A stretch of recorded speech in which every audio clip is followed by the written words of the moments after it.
O Verbo se fez carne. No início de tudo, antes mesmo de o mundo existir, estava o Verbo, a Palavra de Deus.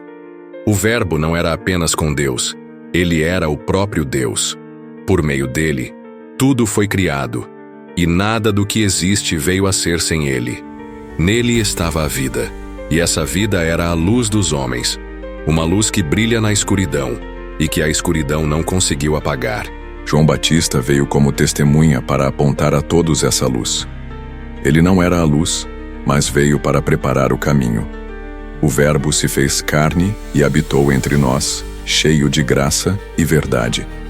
João Batista declarou: "Este é o Cordeiro de Deus que tira o pecado do mundo." Jesus começa a chamar seus primeiros discípulos, incluindo André, Pedro, Filipe e Natanael, que reconhecem nele o Messias prometido.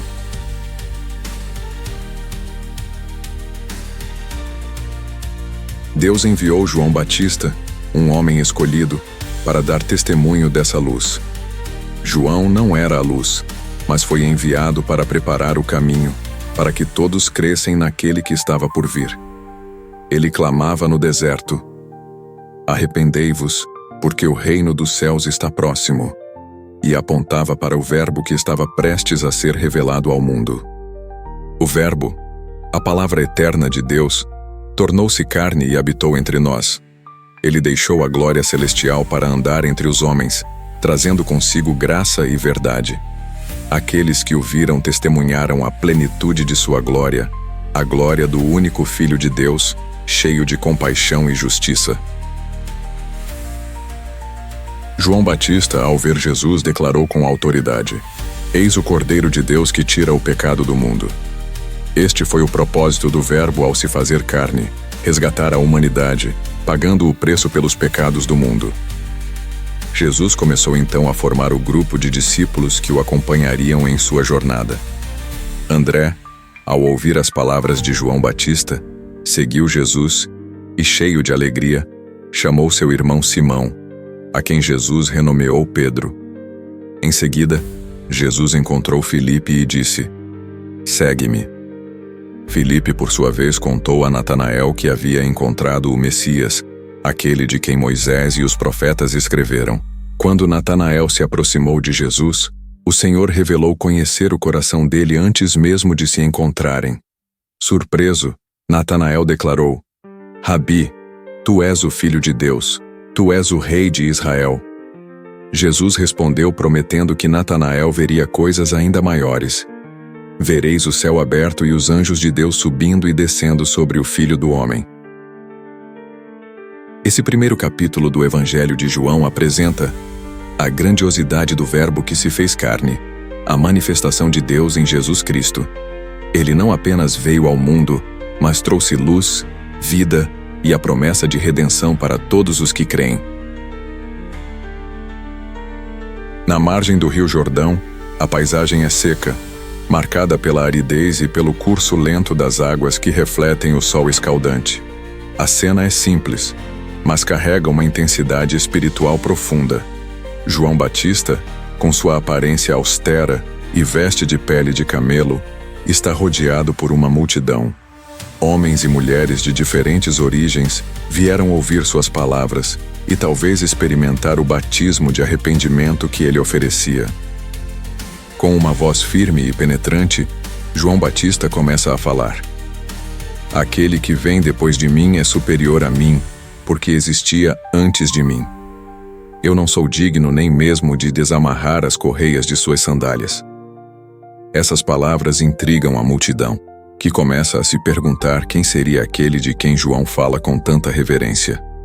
Alguns questionam se ele próprio é o Messias, mas João deixa claro: "Eu batizo com água, mas no meio de vocês está alguém que vocês não conhecem. Ele virá depois de mim, mas é muito maior do que eu." Enquanto a expectativa cresce, um momento decisivo acontece. Jesus, silencioso e sereno, surge na multidão e caminha em direção ao Jordão. Sua figura atrai olhares, mas é João quem rompe o silêncio, apontando com intensidade para ele e declarando. O anúncio de João ecoa no coração das pessoas: Ele não apenas reconhece Jesus, mas também revela seu propósito: ser o Cordeiro que carregaria os pecados da humanidade. João continua seu testemunho dizendo: Eu vi e testifico que este é o Filho de Deus. O ambiente ao redor parece mudar. Há uma atmosfera de reverência e mistério, como se o céu estivesse mais próximo da terra.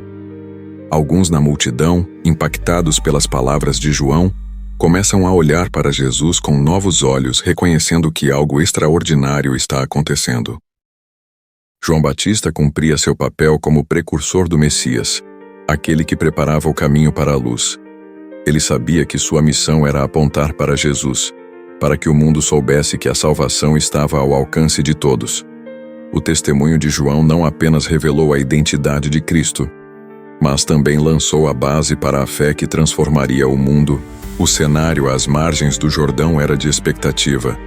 Homens e mulheres vinham de todas as partes, atraídos pela pregação poderosa de João Batista, cuja voz ecoava como um trovão no deserto.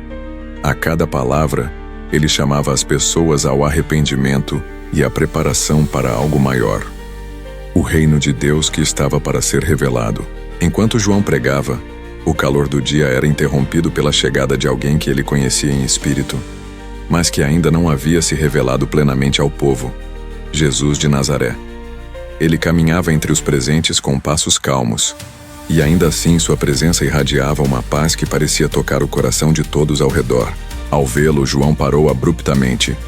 O murmúrio da multidão cessou enquanto ele, com o olhar fixo em Jesus e a voz carregada de emoção, declarou: Eis o Cordeiro de Deus, que tira o pecado do mundo. A multidão ficou atônita. Alguns olhavam para Jesus, outros buscavam entender o significado daquela frase. João continuou, levantando a mão como se apontasse o cumprimento de todas as profecias. Este é aquele de quem eu falei. Depois de mim vem um homem que é superior a mim, porque já existia antes de mim. Enquanto essas palavras ressoavam, o Jordão parecia serenar, como se a própria criação reverenciasse o momento. João então explicou seu papel no plano divino. Eu não o conhecia, mas vim batizar com água para que ele fosse manifestado a Israel. E eu vi o Espírito descer do céu como uma pomba e permanecer sobre ele. João Batista relatou com convicção o que havia testemunhado. O Espírito Santo, em forma visível, desceu sobre Jesus, confirmando aquilo que Deus já havia lhe revelado. Aquele que me enviou para batizar com água me disse: Aquele sobre quem você vir o Espírito descer e permanecer, este é quem batiza com o Espírito Santo. Ao dizer essas palavras, João olhou para a multidão como quem sabia que estava revelando o maior mistério da história. Ele concluiu com firmeza: Eu vi e testifico que este é o Filho de Deus. A multidão parecia dividida entre o assombro e o silêncio. Alguns olhavam para Jesus com reverência, enquanto outros ainda tentavam processar o que haviam acabado de ouvir. Mas para João Batista não havia dúvidas. Ele cumprira seu chamado: apontar para o Cordeiro de Deus que tiraria o pecado do mundo. Quando Jesus se aproximou da margem, as águas do Jordão pareciam abraçá-lo com suavidade. João, com um olhar humilde, se inclinou, reconhecendo que o homem à sua frente era muito mais do que aparentava. Ele era o próprio Deus, encarnado, o Salvador prometido. Na calada da noite, Nicodemos, um respeitado fariseu e membro do Sinédrio, busca Jesus em segredo. A escuridão da noite parece refletir sua própria busca interior, uma luta entre suas convicções religiosas e o fascínio pelo homem, cujos sinais e ensinamentos desafiavam toda a lógica. Ele encontra Jesus em um lugar simples, longe das multidões. Suas palavras iniciais demonstram respeito, mas também incerteza. Rabi, sabemos que és mestre vindo de Deus, porque ninguém pode fazer estes sinais que tu fazes, se Deus não estiver com ele. Jesus, com sabedoria divina, não se detém no elogio, mas vai direto ao coração do que Nicodemos realmente precisa entender.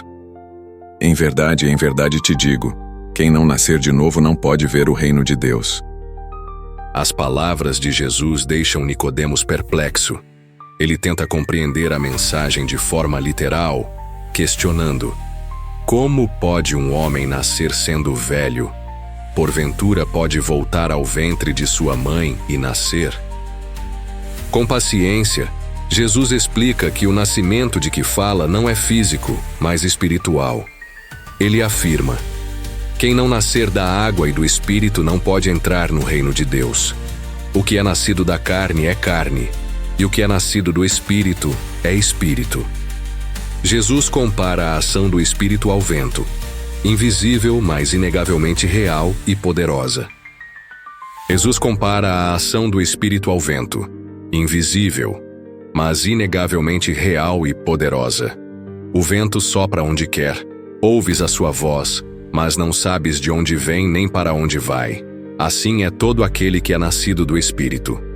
Nicodemos, ainda intrigado, pergunta: como pode ser isso? Jesus responde com firmeza, mas também com amor: tu és mestre em Israel, e não compreendes estas coisas? Em verdade te digo que falamos do que sabemos e testemunhamos do que vimos. Mas vocês não aceitam o nosso testemunho. Se falei de coisas terrenas e não crestes, como crereis se vos falar das celestiais? Então, Jesus revela um dos maiores mistérios do plano de salvação. Ele faz referência à história de Moisés, quando a serpente de bronze foi levantada no deserto para curar os israelitas que olhassem para ela. Jesus aplica essa imagem a si mesmo. Assim como Moisés levantou a serpente no deserto, assim importa que o Filho do Homem seja levantado, para que todo aquele que nele crê tenha a vida eterna. Nesse momento, Jesus pronuncia as palavras que sintetizam o propósito de sua vinda.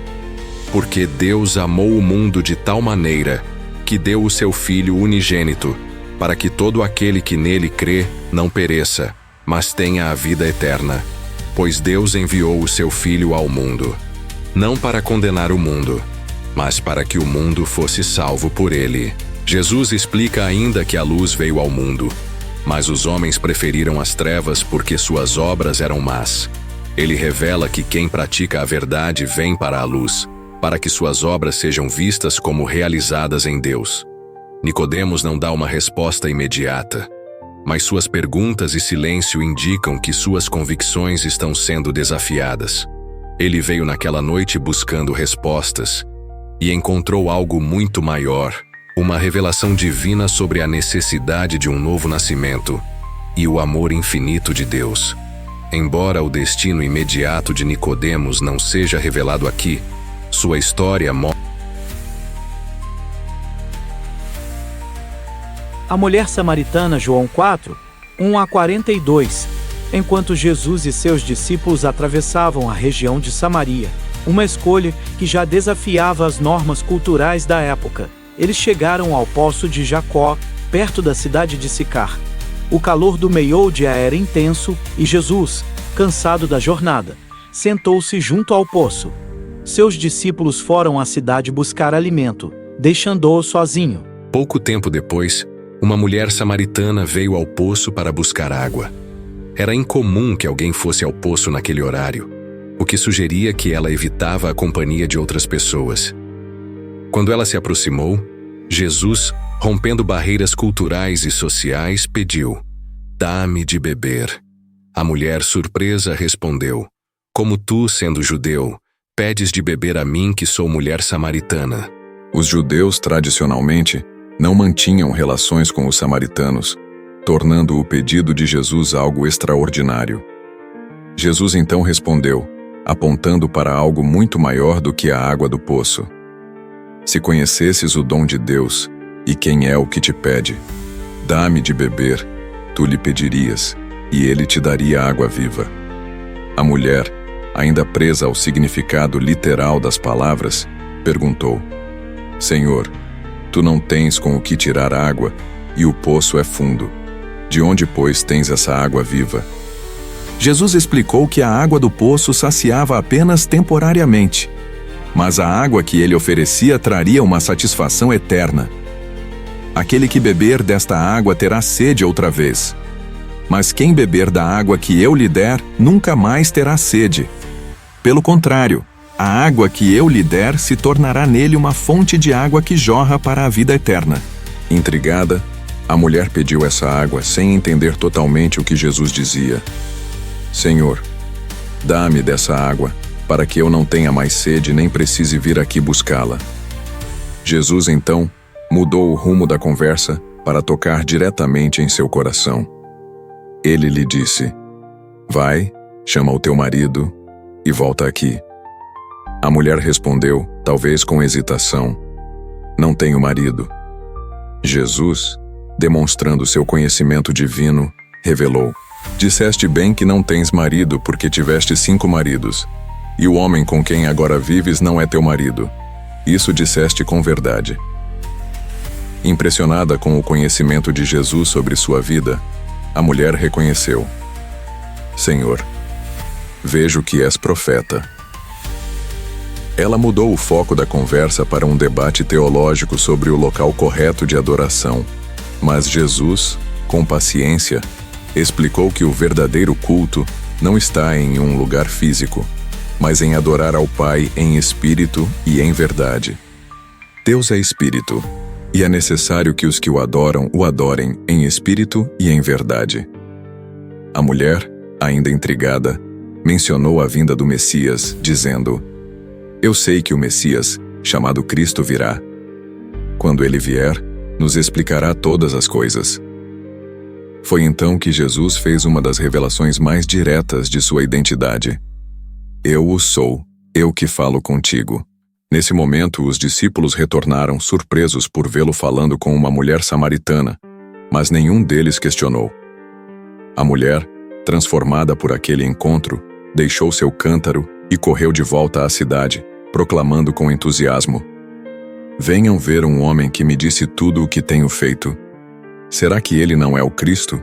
Muitos samaritanos da cidade foram ao encontro de Jesus por causa do testemunho da mulher. Ao ouvirem as palavras de Jesus, eles creram e pediram que ele permanecesse com eles. Jesus ficou ali por 2 dias, e muitos outros passaram a crer, dizendo à mulher: Agora cremos não apenas por causa do que você disse, mas porque nós mesmos o ouvimos, e sabemos que este é verdadeiramente o Salvador do mundo. Esse encontro marcou um momento significativo no ministério de Jesus, mostrando que sua mensagem transcende barreiras culturais, sociais e religiosas, e que a verdadeira salvação está disponível a todos que creem nele.